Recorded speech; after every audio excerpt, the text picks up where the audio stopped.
Just after midnight this morning, our 911 communication center received a call from a young man who stated he had just killed his parents. That young man was a 14-year-old boy, and he made a shocking 911 call from a church. I need to pray. You need to pray? Yes, ma'am. I look at the disturbing double homicide case out of Florida, and the sheriff will join me with new details about the case. And after he committed this heinous, terrible crime, he called her first.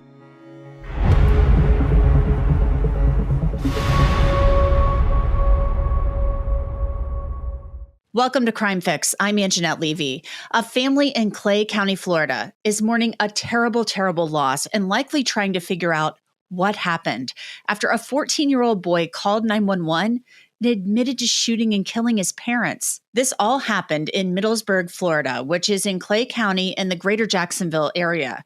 This is a relatively safe area. And while this would be shocking no matter where it happened, it was particularly surprising to happen in this community. The sheriff says 14-year-old Trevor Lee shot and killed his parents at the family's home on Silver Point. It happened sometime early Sunday morning. An incident report says Clay County deputies found Dave Lee and Brandi Smith Lee with gunshot wounds in their bedroom. And their son, Trevor Lee, had walked to a church and called 911, but not before his sister called 911 first. Take a listen. Are you there with him? Please send help. No, I'm all the way in California. Please, I need you to send help. What makes you? I don't know. I don't know where he's at. I have no idea where he's at. But please, hurry up. Now, as I mentioned, that was Trevor Lee's older sister, and she's in the military in California. Trevor's sister said something that might be important later. Honestly, I'm in the military. I don't know what goes on. But they just had a good day. They went to the movies, bro. They went to the movies. The older sister told that 911 call taker that they had had a good day and had gone to the movies. So who knows what that could reveal. Then Trevor Lee called 911 from the Cross Point Church early Sunday morning. Now, a lot of these calls are redacted because in Florida, if a person makes admissions to a crime, they are redacted from the public record until the case ends. 911, how can I help you? Hello, I'm by the road. I threw my backpack away from me. I'm stripped. I'm waiting for the police. What do you mean you're I have stripped? nothing in my pocket. I emptied my pockets and everything. There's nothing in my pockets. And I'm not on the sidewalk. I'm like in the middle part. You're going to be in the parking lot? No, like in the middle part. In the middle part of what? Of the church? I'm gonna pray first. I need to pray. You need to pray? Yes, ma'am. Okay.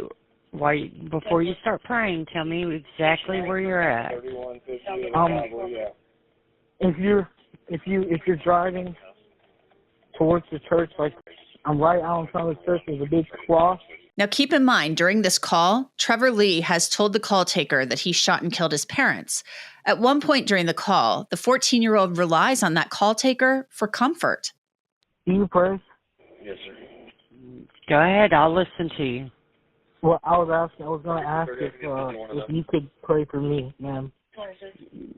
Right now. I'll definitely be praying for you, son. Okay, we've asked them not to point guns at you. Okay, they're going to be approaching you any minute. Now, this 911 call taker, she's worried that this could be an ambush. Sheriff Michelle Cook, she's going to join me to discuss why very shortly. Detectives and crime scene techs spent the morning at the house processing the scene, and a friend of Trevor Lee's told local news outlets that they are stunned by what has happened. One of the friends said that Trevor's family was one of the nicest that he knew, and that David and Brandi treated him very well, and that they considered him like a son and treated him as such.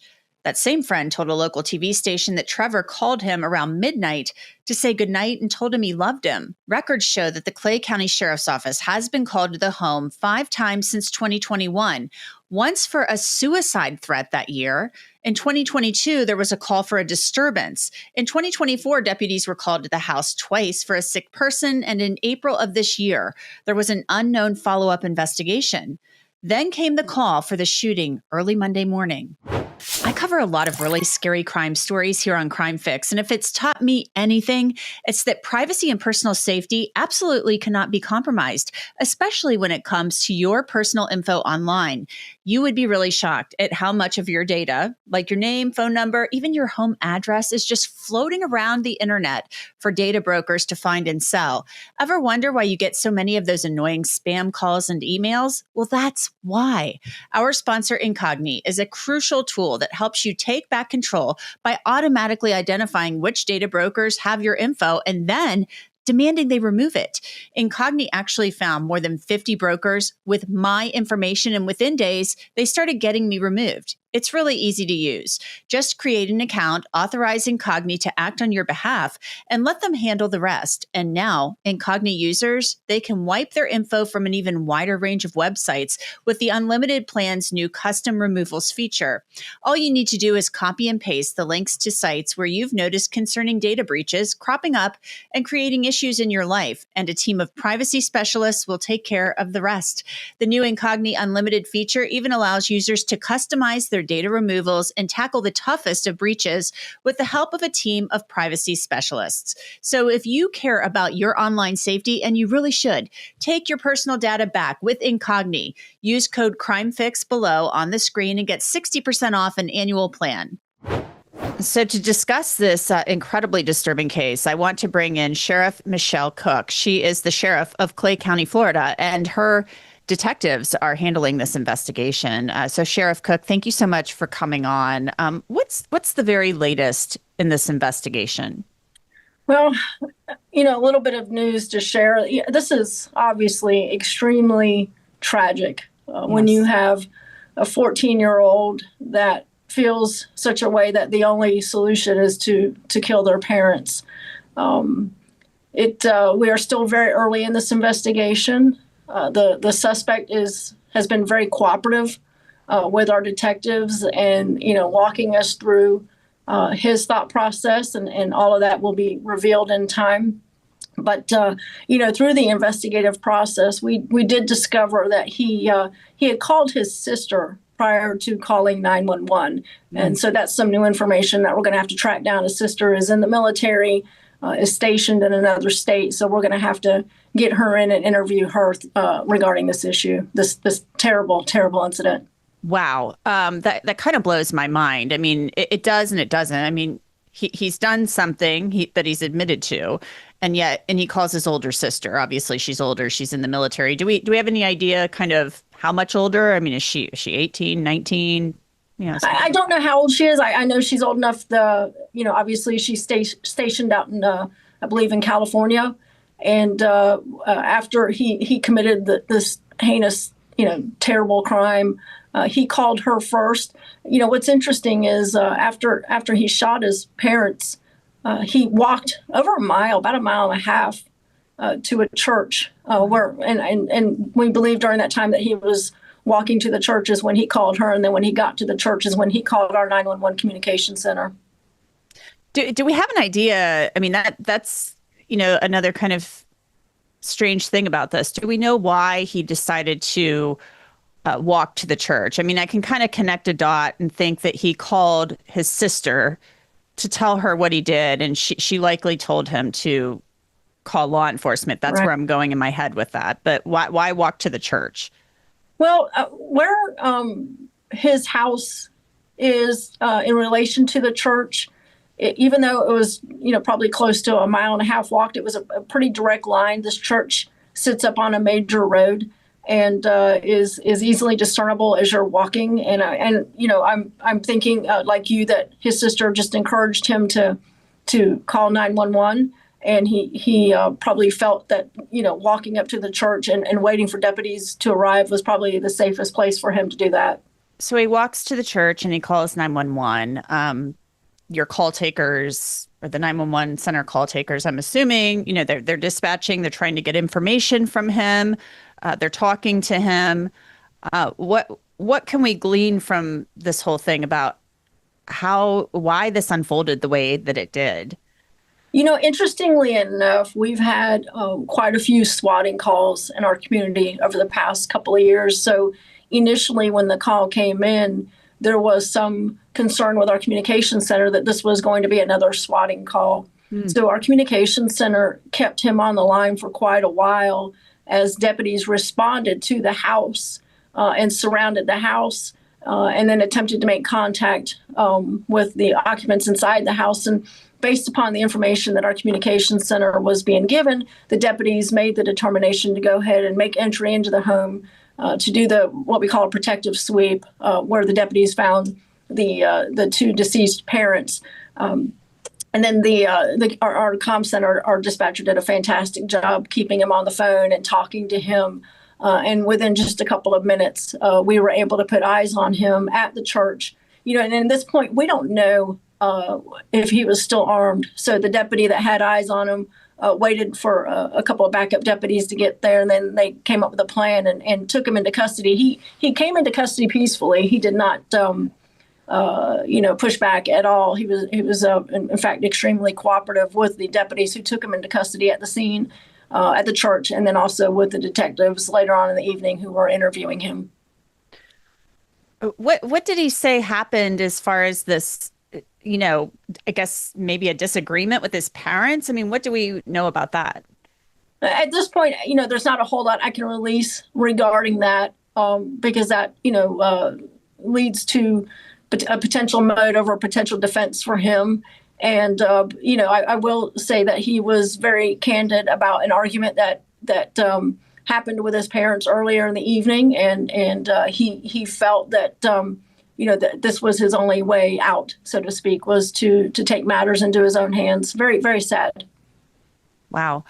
Do we have any inkling, or do you have an idea of how long it was between this argument and him actually shooting his parents? I mean, was there any cooling off period? I don't have the exact time, but I would say a couple of hours of him contemplating on what his next steps would be. Again, a heavy burden for a 14-year-old to be in that position and feel that that was his way of handling it, so to speak. But the argument had happened earlier in the evening, so probably at least a couple of hours before. And he uses his own parents, their firearm to carry this crime out.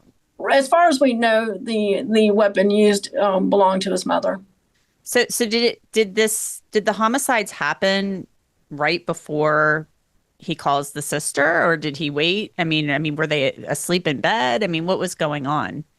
That I don't know. I don't know from the time he shot his parents to the time he called his sister. I don't know how much time had lapsed, and we will probably be able to figure out a timeline through our investigative process. I do know that, it probably took him a good 15 minutes to walk that mile and a half from his home to the church. So, I don't know if he, left immediately after killing his parents and walked to the church, or if he waited around and then walked to the church. But we'll be able to figure that out through our interviews and piecing together the evidence that we have. You never know what goes on behind closed doors in somebody's house, but we've seen some kids on the local news down there saying that this seemed like a nice family, like that the parents were welcoming to the other kids. And these kids are shocked. They can't believe it. These friends of Trevor Lee. So, this to me is very confounding. Again, I say that, saying that you never know what's going on behind closed doors. Shocked, tragic. Clay County is an extremely safe community. We are, we have a population of about 240,000 people in our community. We are a very safe community. This has shocked the core of our community. Trevor was known by a lot of people. He was a local football player, just very shocked and tragic. And you never know what's going on behind closed doors. And I'm hoping that, for the sake of the family, that we can at least come to some conclusion as to what led up to this. Most certainly. Well, it sounds like, the teenage boy is cooperating, as you said. Trevor Lee is cooperating, but My God, it's wow. It's still, having covered crime for a long time, this is very shocking to me. Sheriff Cook, is there anything else you'd like to add? What I would like to say is, parents, make sure you're talking to your kids. Make sure you have an open line of communication with them. And if there's a kid that's struggling, that may hear this, reach out and ask for help. No doubt. Sheriff Michelle Cook, thank you so much. Yes, ma'am. Now, there are still so many questions that we really don't have the answers to right now. And one is whether Trevor Lee will be charged as an adult. I spoke with former Palm Beach County State Attorney Dave Aronberg about that. So, Dave, you're now in private practice as a defense attorney on the other side of the courtroom. This is an absolute tragedy on many levels, and there are still a lot of questions that we don't have the answers to. But I want to ask you specifically, we've got a 14-year-old boy who calls 911 from a church and says, I've shot and killed my parents. And so he's fessing up on a 911 call. We don't know anything about the circumstances surrounding this. Right now, he's charged with second-degree murder. His name is out there. How do you handle this as a state attorney, as the elected prosecutor? Well, first, it's good to be back with you, Angenette. It's a tough one whenever you have someone so young, but the crime is so heinous that it should be treated most likely as an adult crime. Because if you treat this as a juvenile crime, then you're limited to the sanctions that can be imposed. The juvenile system will lose jurisdiction over you at the age of 19. There's some exceptions, but this person, no matter what motivated him to do this, you would probably say that he deserves to be treated by the criminal justice system beyond the next 5 years, that this is not someone who you would want let out on the streets at the age of 20. And so I think that's why adult sanctions are more appropriate. We don't know enough about this case to make a determination right now, but I can tell you, especially in Clay County, a very conservative area, that's almost certainly the direction they're going to go. Mm-hmm. So you see this likely, based on the limited facts we have now, all we really know is that this 14-year-old calls 911 and he's apparently killed his parents with one of their guns.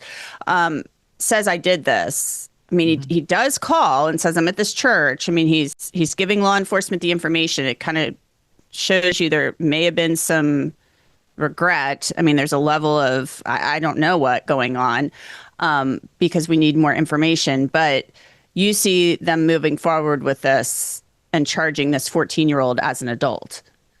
Yes, I do. Now, you cannot get the death penalty for an underage person. The Supreme Court some years ago made that unconstitutional. And so you can, though, get a maximum of life in prison. You just have to jump through extra hoops because it's a juvenile. But a juvenile can get life in prison. We don't know exactly what motivated this person. I mean, by the media's accounts, the family looked very normal from the outside. They had apparently loving parents, but we don't know what was going on there. And if it turns out to be something less than murder, manslaughter, it still should be treated by the adult system because, again, the juvenile system will lose jurisdiction over this young man in just a few years. Second-degree murder is the charge right now.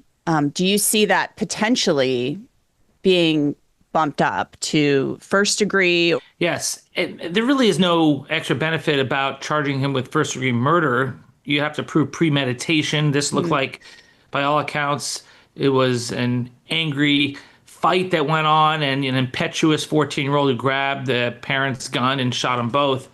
And if you did seek first-degree murder, the main punishment used there, capital punishment, the top punishment, is off the table anyway. So you're dealing with a situation where second-degree murder seems to be the more correct charge because he's not going to get capital punishment. He's ineligible, and you can still get life in prison for a second-degree murder charge just as you could for a first-degree murder charge. Mm-hmm. A 14-year-old, and we don't know if this 14-year-old has had some trouble in his background. We don't know if he's got a prior criminal record because he's a juvenile. So we don't really have access to that information, but we know right now he's in custody. He's not on the jail roster in the adult jail. So do you house him, I guess, even though he's likely going to be charged as an adult, still in juvenile detention? Well, yeah, there's a special floor of the jail in Palm Beach County, and I would assume it's similar in other counties in Florida where you have juveniles who are charged as adults. They're kept away from the adult population. You don't want to put a 14-year-old with the adult jail population. So there is a way to accommodate a situation like this. Now, 14 is extra young. That's even young for the juvenile system. But we've seen murders of even younger defendants than 14. So more details will come out about this, but when you're 14, your brain's still developing, and you should never give a 14-year-old access to a gun. It looks like the gun was not locked up, and the 14-year-old obviously knew where it was, and it was accessible to him. So this is yet another example of gun owners not taking the proper precautions. Gun safety is so important. I'm a gun owner myself. I would never think to have a gun hanging around the house easily accessible to a teenager. That is something that's really been brought up to me and in comments about this story, is the fact that this teenager used his parents' gun, more than likely, to kill his parents during a domestic dispute. And so even if there are just adults in the home, you know, they recommend that you should always be storing these firearms in a gun safe. They shouldn't just be easily accessible or laying out kind of willy-nilly for anybody to handle. That's right. And parents could be charged if they don't take the proper precautions, but they're dead here. I mean, it's such a tragedy. And so there are not going to be any further charges relating to that. And now the son is going to face repercussions really the rest of his life. And I'm sure he's going to have serious regret. He's 14. His brain is still developing. I'm sure he pretty much does not comprehend what he just did entirely. I mean, he just did something that destroyed 3 lives, his 2 parents and his own. And we don't know what was going on inside the home, but we do know that a lot of the friends of this teenager have been saying, I've been over there. The parents always treated me really nicely. This is something that happened, as far as we can tell, close to midnight. We don't know what was going on in the home. You never know what's going on behind closed doors. But from what the friends are saying, these teenage friends, they didn't see any red flags, or at least they're not saying that they did right now. Correct. But as you correctly said, you don't know what goes on behind those closed doors. The family that seems perfect from the outside can be far less once you're inside the home. This was at midnight, though.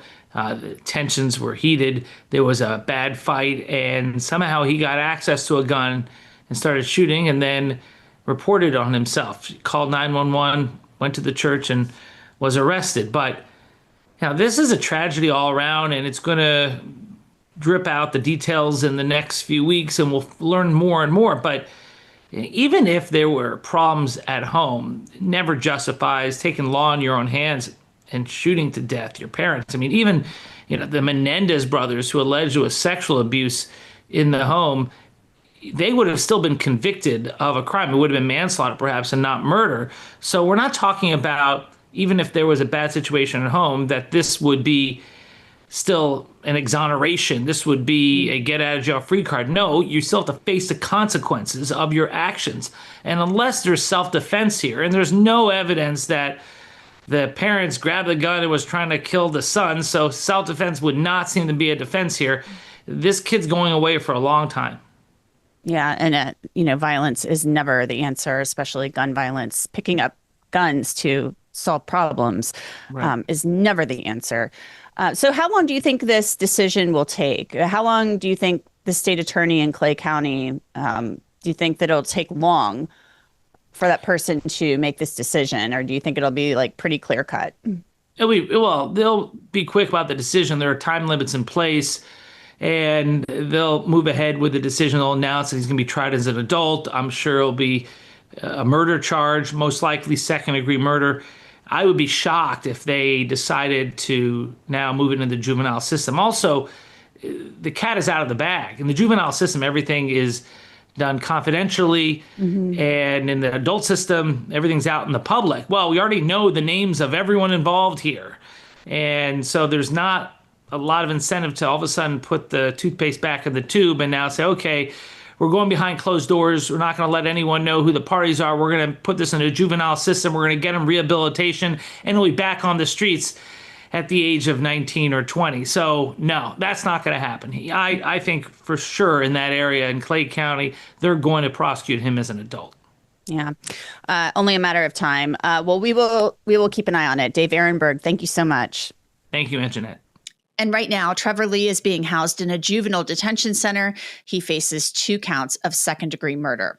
And that's it for this episode of Crime Fix. I'm Angenette Levy. Thanks so much for being with me. I'll see you back here next time.